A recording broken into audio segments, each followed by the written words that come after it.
The future of a plan to expand Mopac in South Austin remains in limbo following an open house this week where dozens of people opposing the project showed up. The Mopac South Project could add a toll lane in each direction of Mopac from downtown to Slaughter Lane. But as KXAN traffic anchor Erica Brennis reports, the proposed expansion still has years of work if and when it would break ground.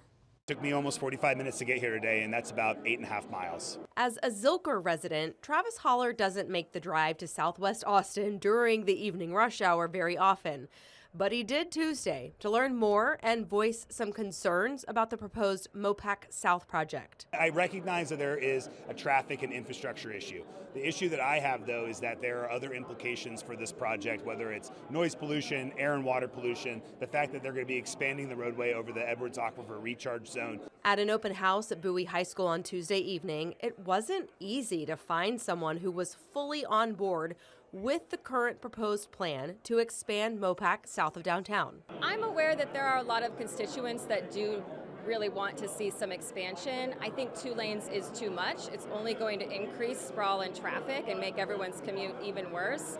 So I think I've struck a fair balance of trying to get the commute solutions that we need and deserve in Southwest Austin while being mindful of some of the things that my constituents are asking me for. Paige Ellis is a city council member for this part of Austin and wants to see an environmental impact statement for the project.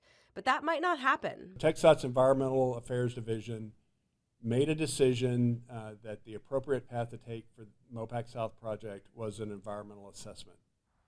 And part of that reasoning was because it's an improvement within an existing corridor that already has a facility operating within it and would require no additional permanent right-of-way to be acquired. However, if the assessment finds significant environmental impact with this project, that will require an environmental impact statement.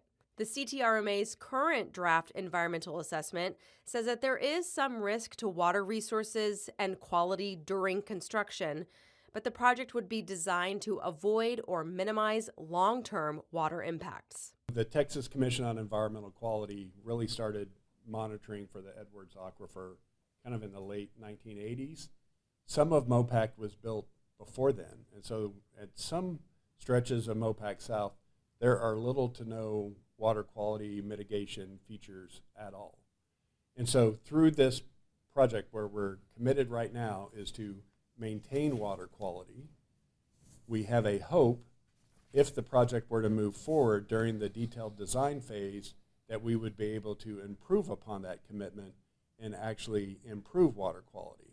And then as for biological resources like the salamanders, the draft report says there could be localized ecological disturbances, but that they wouldn't be regionally significant. In Austin, Erica Brennis, KXAN News.